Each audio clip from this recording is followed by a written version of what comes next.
안녕하십니까. 찬송가의 역사를 맡은 강민성 목사입니다. 오늘은 제4강 카톨릭교회에서의 라틴어 찬송에 대해서 배워보도록 하겠습니다. 먼저 기도하고 강의를 시작하겠습니다. 기도하겠습니다. 하나님, 오늘 한 주간 동안 저희들을 지켜주셨다가 이렇게 다시 찬송가의 역사를 공부하기 위해서 이렇게 모이게 해주심을 감사드립니다.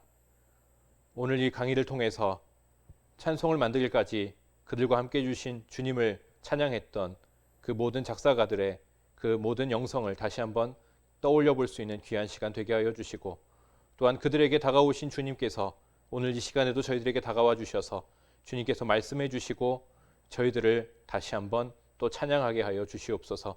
저희들의 찬양이 온전히 주님께 올려드리게 하여 주시고, 그것으로 또한 주님과 함께 교제하는 귀한 시간 되게 하여 주시옵소서. 이 모든 것 온전히 주님께 맡겨드리며 예수님의 이름으로 기도드립니다. 아멘.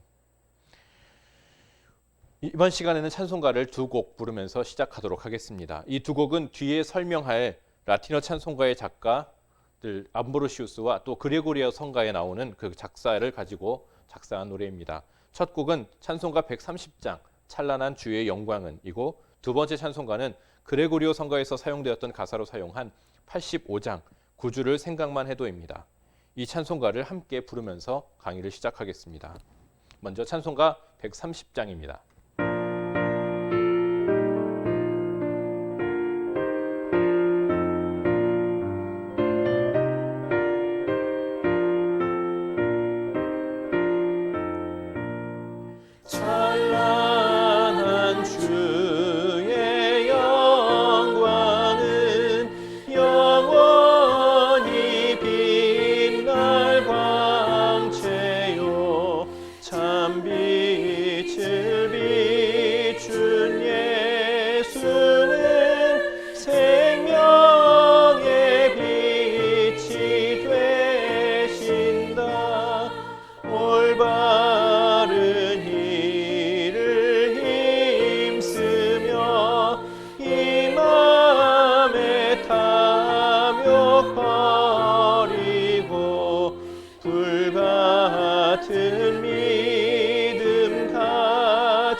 천지 만물 성부께 온 성도 모두 성자께 보혜사 성령 힘입어 영원히 찬양합니다.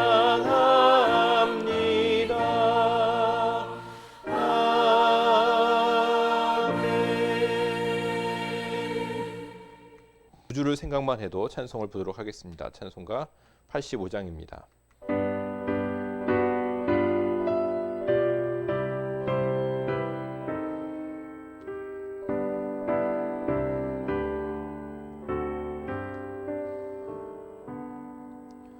구주를 생각만 해도 이렇게 좋거든.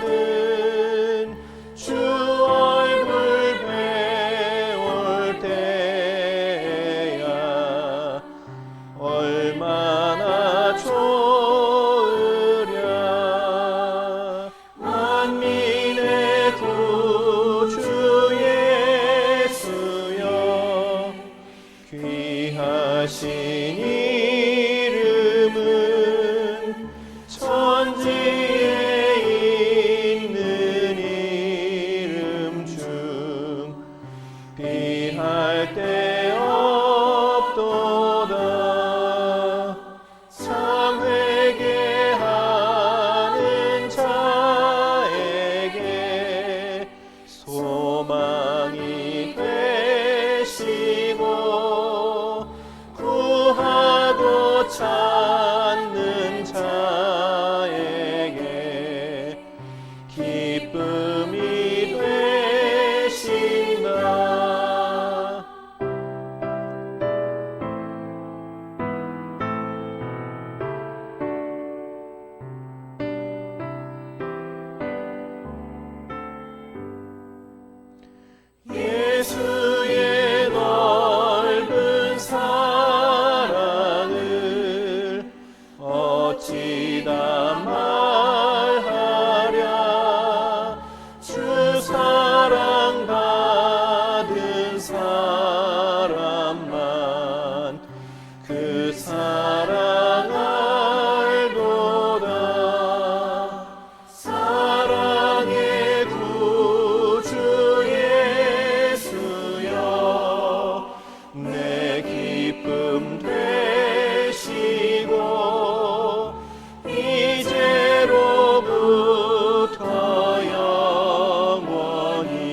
찬송을 드렸습니다.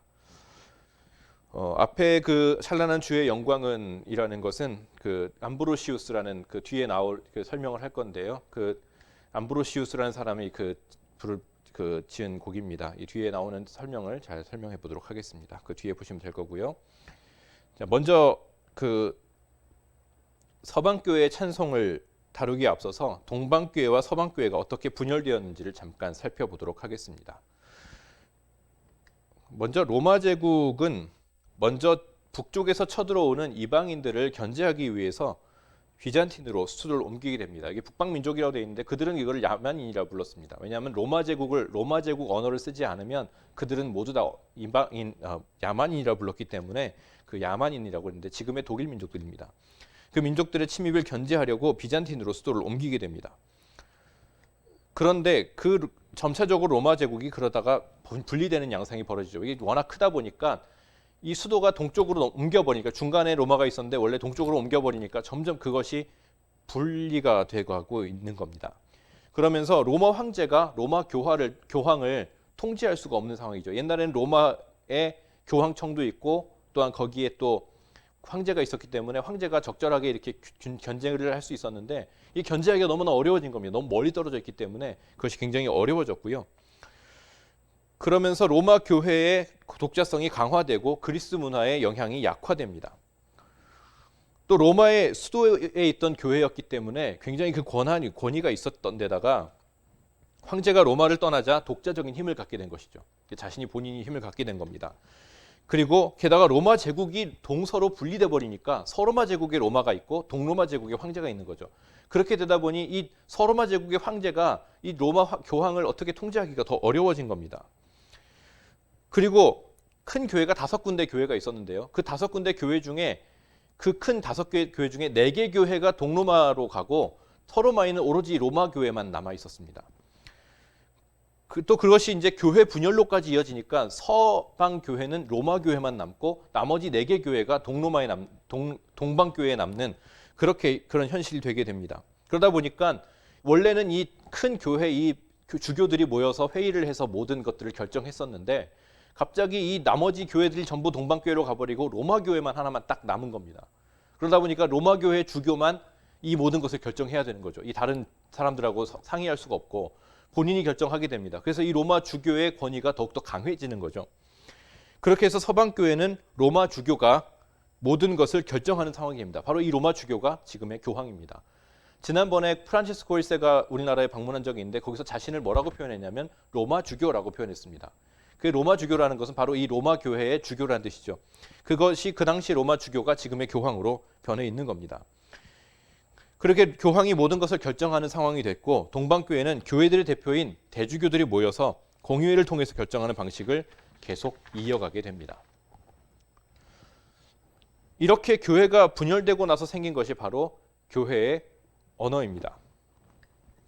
교회의 언어가 변화되는데요. 교회의 언어는 이제 헬라어였죠. 원래 동방교회는 헬라어였고 계속 헬라어를 쓰고 있을 때 신약 성경부터 헬라어를 썼는데 동방교회도 계속 헬라어를 썼습니다. 그런데 구약 성경의 경우 이제 히브리어를 헬라어로 번역된 70인역이 히에로니무스가 번역한 불가타 성경으로 교체됩니다. 이 불가타 성경은 라틴어 성경이거든요. 헬라어 구약 성경을 사용하다가 이제 라틴어 구약 성경으로 변하게 됩니다. 그리고 신약 성경도 원래 헬라어로 쓰여 있던 거를 이제 라틴어로 번역한 그 라틴어 성경으로 사용하기 시작했습니다. 그렇게 해서 성경 언어도 변화되고 또한 예배 언어도 변화되게 된 겁니다. 그러면서 이제 그레고리오 성가를 이제 들어가도록 하겠습니다. 이 라틴어로 된 성가인데요. 그레고리오 성가는 7세기부터 기존의 성가들을 수집하고 정리한 라틴어로 된 성가입니다. 이것으로 헬라어 찬송을 유지하던 동방교회와는 완전히 다른 찬송가 전통을 갖게 되기 시작합니다. 그 다음에 암브로시오 성가인데요. 암브로시우스 성가는 그레고리우스 성가보다 더 이전에 있습니다. 민속적이고 단순한 성격을 가진 성가고요. 동방교회의 영향이 약간 있습니다. 그것은 뒤에 좀 설명을 드릴 거고요. 그럼 찬송의 소재입니다. 찬송은 어떤 것 가지고 찬송을 하기 시작했는지를 알아보도록 하겠습니다. 먼저 찬송의 소재는 당연히 시편입니다. 시편과 칸티클 이거는 주로 많이 말씀을 계속 드렸죠. 2강에서도 3강에서도 계속 말씀을 드렸습니다. 먼저 시편인데요.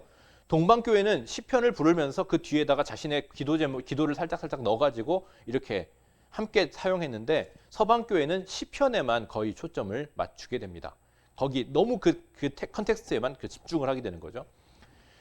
초창기에는 회중 전체가 시편을 함께 노래했습니다. 그러나 4세기부터는 375년부터는 여성의 참여가 금지됩니다. 남자들만 노래를 부르게 됐어요. 그러다 보니까 그 찬양대 같은 경우도 그 뒤에 한참 뒤에 얘기긴 하지만 찬양대 같은 경우에도 여성이 찬양을 할 수가 없는데 여성 파트를 불러야 되니까 어린 아이들을 이렇게 목소리 갖고 해가지고 어린 아이들 불러다가 그 여성 파트를 부르게 하고 심지어는 어떤 경우에는 이제 그렇게 고자를 만들어서 노래를 부르게 하기도 하는 그런 일들이 있기도 했습니다. 이 여성의 참여가 노래를 못 부르게 됐으니까 그런 문제가 생겼던 거고요. 그 다음에 베네딕트의 규정에 따라서 일주일 단위로 시편 전체를 낭송했습니다. 이게 이제 수도원에서 주로 있었던 일인데요. 성물도에 참여하는 사제들은 시편을 암송하고 주교가 그 시편을 암송하는 것은 주교가 되는 전제 조건이 됩니다. 그 시편을 암송하고 있느냐 못하느냐에 따라서 못하는 사람은 주교가 될 수 없습니다. 다 암송해야 주교가 될 수 있죠. 그리고 유대인들은 악기를 사용했죠. 악기 보면 뭐 시편에 보면 어디에 따라서 부르는 노래, 어디 연주에 따른 노래 이런 들이 쫙 있는데 이 로마 카톨릭 교회는 순수하게 성악으로만 노래했습니다. 성악으로만 노래했다는 것은 악기가 없었다는 얘기죠. 우리가 흔히 음악을 보면 아카펠라라는 게 있습니다. 아카펠라라는 게 뭐죠? 네, 반주가 없는 거죠. 그 아카펠라가 근데 사실은 무슨 뜻이냐면 교회에서 하는 식으로라는 뜻입니다. 그러니까 교회에서 당시에 이 아카펠라라는 용어가 나왔을 때 교회에서는 악기가 없었던 거죠. 악기 없이 노래를 불렀습니다. 그것이 바로 아카펠라의 연원이죠. 교회에서 노래 부르듯이라는 그 아카펠라가 거기서 나온 것입니다. 순수하게 노래로만 불렀다는 거예요. 성악이라는 건 이게 성악가들이 하듯이 불렀다는 게 아니라 이 목소리로만 노래를 불렀다는 얘기입니다. 그 다음 칸티클이죠. 칸티클 뭐 이 강의 과제이기도 했지만 칸티클이라는 것은 시편 외에 카톨릭 교회의 찬송 소재로서 성구 찬송시인 칸티클을 즐겨 부르게 됐습니다.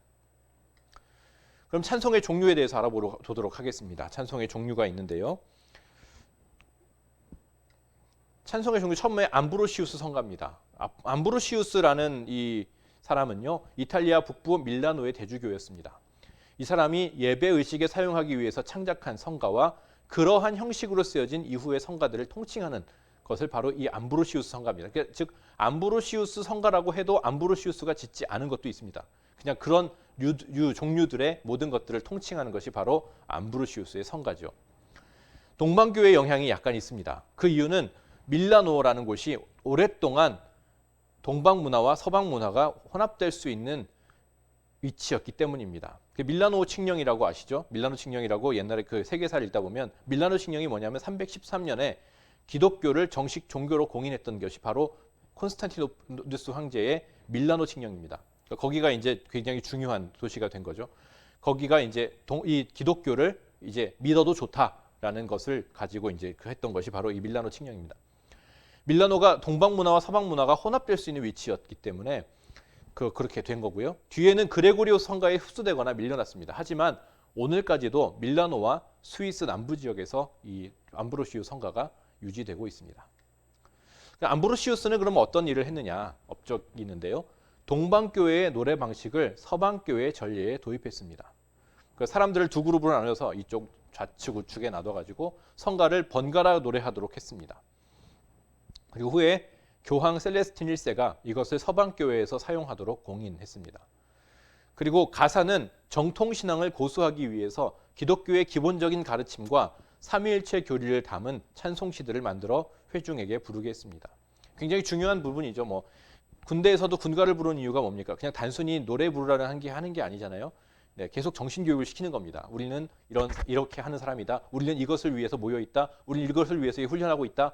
이것을 계속 훈련을 시키는 것처럼 이 찬송을 통해서 우리가 믿는 건 뭐다. 우리가 이래서 믿는다라는 것들을 계속 가르쳐 주기 위해서 이렇게 가사를 지었던 겁니다. 암브로시우스의 찬송시는 10개 이상의 찬송시를 장작했는데요. 뭐 땅과 하늘의 창조자, 만물의 창조주 하나님, 제3시가 되매 민족의 구세주여 오소서라는 찬송시가 있고요. 오늘 우리가 불렀던 찬란한 주의 영광은 또 중요 대표적인 암브로시우스의 찬송시입니다. 그럼 암브로시우스의 성가의 특징들은 그럼 뭘로 할 수 있을까요? 그것은 팔음절의 이암브스 구조라고 합니다. 이게 당시 유행하던 민요주의 운율인데요. 각 절은 4개의 행, 각 행은 각 약강적인 8개의 음절로 이루어져 있습니다. 그래서 뒷과 강이 오는 거죠. 그렇게 해서 하는 건데요. 이것은 나중에 루터교의 찬송가인 코랄의 모범이 됩니다. 이렇게 이제 영향이 이렇게 이어져 가는 거죠. 루터 찬송가로 가고 루터 찬송가가 이제 뭐 개신교 찬송가로 계속 가고 이렇게 연결되어 있는 그런 구조라고 할 수 있습니다. 또 음절적 구조입니다. 한 음에 한 음절의 가사를 붙이는 방식입니다.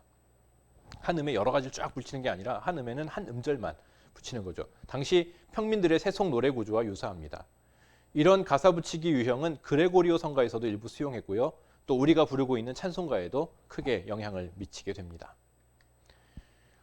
그리고 낭송음의 4도 아래에 위치하는 종지음인데요. 낭송음은 다다다다다다 예를 들면 뭐 이렇게 다다다다 이렇게 노래 부르는데 그 다음에 끝날 때 이렇게 끝나는 겁니다. 근데 이렇게 끝나는 걸 말하는데 이걸 4도 아래에 위치하는데요. 보통은 5도 아래에 위치해 있는데 암브로시의 성가에서는 4도 아래에 위치합니다. 이게 좀 다른 것과 다른 특징이고요.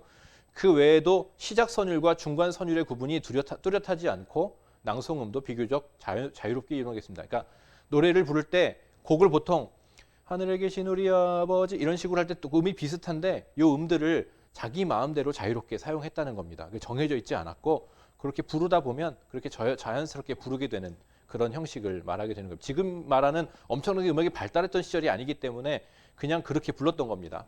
그렇게 아시면 되고요. 그래서 아까 찬송가를 2곡 불렀지만 그 곡들은 전부 다 한참 후에 붙여졌던 곡이고요. 그 가사가 이 암브로시우스 성가 그리고 곡이 그레고리오 성가입니다. 가사가 성가입니다. 가사만 그런 거고요. 그 곡은 그 뒤에 붙여졌던 거를 알아두시면 되고요. 그 다음에 또 다음에는 창작 시의 빈번한 사용입니다. 그레고리오 성가는 시편이나 칸티클 등 주로 성경의 가사만을 사용한다면 암브로시우스 성가는 동방교회의 영향을 받아서 자유로운 창작 시도 빈번하게 가사로 사용했다고 합니다. 그런 것들도 그 특징으로 바라볼 수 있을 것 같습니다. 그 다음에 암브로시우스 성가의 계승과 발전입니다. 먼저 프루덴티우스라는 사람이 있는데요. 암브로시우스 성가의 첫 계승자라고도 할 수 있습니다.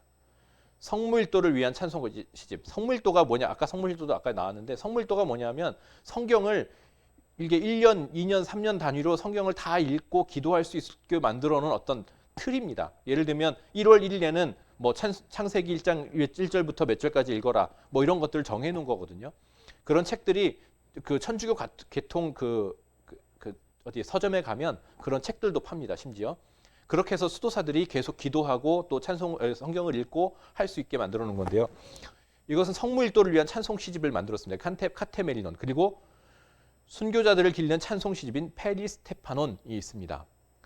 그리고 마르틴 루터, 종교개혁자 마르틴 루터는 프루덴티우스를 기독교 역사상 최고의 시인으로 평가하고 대표적으로는 하나님의 말씀으로 우리 찬송가 133장에 실려 있는 것이 바로 이 프루덴티우스가 작사한 이 찬송가입니다. 그리고 포르투나투스라는 사람이 있는데요. 250편 이상의 시를 창작했고요. 그중에 우리가 잘 부르는 찬송가 즐겁도다 이날 찬송가 161장 이 잘 알려져 있습니다. 즐겁도다 이날 세세의 할 말 이 찬송이 바로 이 포르투나투스라는 분이 작사한 그 찬송가입니다. 그다음 그 외의 작사가들이 있는데요. 5세기에 세둘리우스라는 사람이 있고요. 우리에게 알려진 곡은 어리신 예수 죽이려 이거는 그 찬송가에 실려 있지는 않고요. 성가곡집에 실려 있습니다. 그리고 8세기의 디아코누스인데요. 대표작은 일명 성 요한의 성가라고 불리는 우트 크베안트 락시스라는 곡이 있습니다.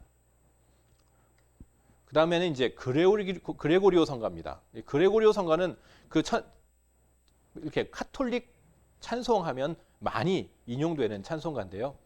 지금이야 생활 성가라고 그래가지고 찬송가도 굉장히 많은데 거기도 그렇지만 이 옛날에는 이 그레고리오 성가가 주로 이 찬송으로 많이 불렸습니다. 산문적인 라틴어 가사에 기초한 로마 카톨릭 교회의 단선율 성가입니다. 단선율이라는 것은 음이 하나밖에 없다는 얘기예요. 우리 찬송가 부르듯이 이게 4부 성바로 되어 있는 게 아니라 단선율, 선이 하나입니다. 이름은 6세기나 7세기의 교회 성가들을 통일시키려고 노력한 교황 그레고리우스 1세의 이름을 딴 것입니다. 그레고리우스 1세가 만든 찬송이 아니고 이 사람이 야 성가를 한번 만들어봐 하고 해서 지시를 해서 만든 거기 때문에 이 사람의 이름을 따서 그레고리오 성가라고 합니다. 그러나 대부분의 레파토리는 6, 7세기 교황이 했지만 8세기에서 14세기까지 이것이 다 완성되게 됩니다. 그리고 가창학교인 스콜라 칸토름에서 교육되었고 선교사들을 통해서 전 유럽으로 전파됩니다. 그래서 7세기 말에는 영국, 8세기 초에는 독일에까지 도달하게 됩니다.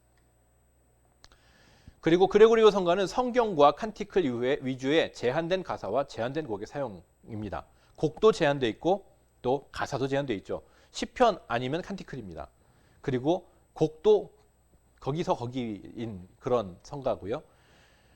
근데 12세기부터 시작된 다성부 음악의 발전, 다성부라고 아시죠? 우리가 찬송가에 보면 4개의 성부로 되어 있습니다. 소프라노, 알토, 테너, 베이스로 되어 있는데요.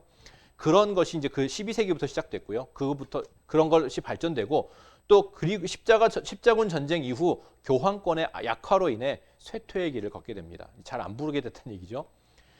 근데 19세기 말 그레고리오 성가의 복원 운동이 일어나서 프랑스의 솔렘 수도원을 중심으로 잃어버렸거나 훼손되었던 그레고리오 성가의 원형과 창법을 되찾기 위한 연구를 진행하게 됩니다. 그리고 그레두알레, 안티포날레, 뭐 이제 곡집입니다. 그 등이 그 연구의 결과가 됐고요. 현재 카톨릭 교회가 사용하는 그레고리오 성가의 가창 방식은 솔렘 수도원이 제안한 방식에 따릅니다. 이게 왜냐하면 워낙 옛날에 불렀던 방식이다 보니까 지금 우리가 보면 그 악보를 봐도 이게 어떻게 부르라는 건지를 잘 모르는 그런 경우가 많습니다. 그래서 이 가창 방식을 솔렘 수도원이 그럼 이렇게 부르는 게 어떻겠느냐 하고 이렇게 제안을 한 거죠. 그것을 이제 따르게 됩니다. 그리고 1965년 제2바티칸 공의회입니다. 이 제2바티칸 공의회가 굉장히 중요한 거는 옛날에는 이전에는 천주교가 모든 미사를 전부 라틴어로만 진행했습니다. 그러니까 이 라틴어로만 진행하다 보니까 사람들이 어떻게 되냐면 이 뭘 하고 있는 건지 전혀 모르는 거예요. 무슨 소리를 하고 있는 건지 예배의 내용이 뭔지 모르는 사람들이 굉장히 많았던 겁니다. 그래서 종교개혁자들은 자기 모국어로 예배를 드려야 된다라고 해서 이제 루터는 독일어로 예배를 드리고 뭐 이렇게 이런 식으로 했는데 제2바티칸 공의회는 카톨릭 교회조차도 이래서는 안 된다 해서 이제 좀 현대화를 한 거죠. 그리고 각자 자기 나라 말로 미사를 집전해라라고 바뀌었던 것이 1965년입니다. 그렇게 오래 안 됐습니다. 그때 그레고리오 성가를 로마 카톨릭 교회의 전례 음악으로 재확인했습니다. 이것이 우리의 전례 음악이다라고 이제 발표를 한 거죠. 그리고 다른 한편으로는 신자들의 능동적인 참여를 위해서 여타 교회 음악의 사용과 자국어 사용을 허용하게 됩니다. 그러니까 그레고리오 성가를 하자라고 얘기는 했는데 신자들도 능동적으로 참여를 해야 되니까 교회 음악을 다른 것들도 잘 사용하고 또 자국어 사용도 하고 그렇게 해라라고 허용을 했죠. 그러다 보니 결국 그렇게 되다 보니까 그레고리오 성가가 뭐 재미가 있습니까? 뭐 요즘 사람들이 봤을 때 그러니까 또 쇠퇴하게 됩니다. 그레고리오 성가의 작사자들, 그레고리오가 작사한 게 아니라는 걸 말씀드렸죠. 암브로시우스는 암브로시우스가 작곡한 게 맞는데 그레고리오스 성가는 작사자들이 여러 명 있습니다. 먼저 마우루스라는 사람이 있고요. 대표적으로는 이마소서 성신이요. 성경 구절이라는 걸 아셔야 돼요. 이게 성경 구절을 그냥 붙인 겁니다. 그 다음에 테오둘프라는 사람이 있고요. 대표적인 것은 그 총 70일행에서 발췌된 건데요. 왕 되신 우리 주께라는 찬송가가 있습니다. 140장에 우리에게 실려 있고요. 그리고 클로니의 베르나르라는 사람이 있습니다. 베르나르는 소설가 이름이고요. 클로니의 베르나르라는 사람이 있는데요. 세상에 가치 없음에 대하여라는 약 3,000행에 달하는 풍자적 장시를 창작했는데요. 그 중에 일부인 예루살렘 금성화라는 찬송가가 있습니다. 우리가 잘 부르는 찬송가는 아닌데 찬송가에 실려 있는 찬송 맞습니다. 보시면 알게 될 거예요. 아시는 분들도 혹시 있을지 모르겠는데 어쨌든 이 찬송이 있고요. 그다음에 피에르 아벨라르라는 사람이 있습니다. 이 사람은 굉장히 천재인데요. 그 천재 철학자로 유명하고 천재 신학자로 유명합니다. 찬송 시집인 힘나리우스 파라클리테네시스를 남깁니다. 그곳에는 과거 한국에서도 불렸던 주님의 영광이 빛나는 그날이 수록되어 있고요. 지금은 잘 안 불리는 것 같습니다. 그다음에 그레고리오 성가의 작사자, 그 다음에는 끌레르보의 베르나르라는 사람이 있는데요. 192행에 달하는 라틴어 찬송시 예수 달콤한 기억을 창작했습니다. 그 중에는 우리에게도 유명한 구주를 생각만 해도 아까 방금 불렀죠. 처음에 불렀던 구주를 생각만 해도가 속해 있고요. 또 그가 작사한 것으로 또 오 거룩하신 주님이 있습니다. 그 고난 주간에 많이 찬송을 부르는데요. 오 거룩하신 주님 그 상하신 머리. 이 가사가 바로 이 클레르보의 베르나르가 지었던 찬송시입니다. 우리가 알고 있는 찬송들이 몇 곡 이렇게 종종 많이 등장하죠. 동방교회하고 좀 많이 다릅니다. 동방교회는 있긴 있는데 많지는 않고요. 서방교회는 굉장히 우리에게 많이 친숙하기 때문에 많이 등장하고 있습니다. 그 외의 작품으로는 하나님 아버지 어두운 밤이 지나, 이게 찬송가 59장에 있는데요. 이거 그레고리스 황제 1세가 직접 자신이 작사했습니다. 그리고 우리의 참된 구주시니라고 찬송가 230장에 있는데요. 토마스 아퀴나스라는 중세 유명한 신학자가 작사를 했습니다. 그 다음에 할렐루야 할렐루야 찬송가 163장에 있는데요. 장 티세랑이라는 사람이 작사를 했습니다. 그리고 작사 미상의 찬송시 우리의 기도 들어주옵소서, 곧 오소서 임마누엘, 잘 아시죠? 곧 오소서 임마누엘, 이 찬송가도 바로 그레고리오 성가 가사에서 따온 겁니다. 그 싸움은 모두 끝나고, 그리고 찬반 가운 신도여, 성탄절 찬송인데요. 이 곡도 역시 그레고리오 성가의 가사에서 따온 그런 찬송이라 할 수 있습니다. 그레고리오 성가의 작품집이 있는데요. 미사의 성가들을 모은 그레두알레, 성무일도의 성가들을 모은 안티포날레가 중요하게 있습니다. 이 외에도 이들 성가집의 곡들과 그 밖의 중요한 성가들을 발췌하여 엮은 실용적인 목적의 리베로 우스알리스도 사용되고 있습니다. 이게 작품집 이름입니다. 이제 비예전 찬송인데요. 찬송을 부르긴 하는데 예전 예배 시간에 부르는 찬송은 계속 라틴어 찬송을 불렀는데, 그 비예전 성가들이 13세기, 14세기에는 교회 밖에서도 불려지게 됩니다. 이거는 라틴어가 아닌 이탈리아어로 불려지게 되고요. 왜냐하면 예전의 찬송이 아니기 때문에 그 당시 그 이탈리아 사람들이 자기 나라 말로 불렀던 겁니다. 대표적인 것은 라우데시라는 건데요. 이것은 평신도 형제단들이 무리지어 다니면서 복음적인 이야기를 주제로 만들었던 극적인 노래입니다.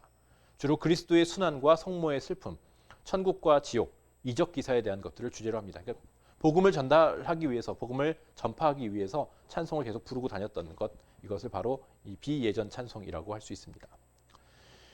비전례 찬송가 모음집에는 영적 라우다가 있고요. 대표적인 연가 작품으로는 성 프란시스의 태양의 송가, 태양의 송가인데요. 우리 찬송가에도 있습니다. 온 천하 만민 우러러.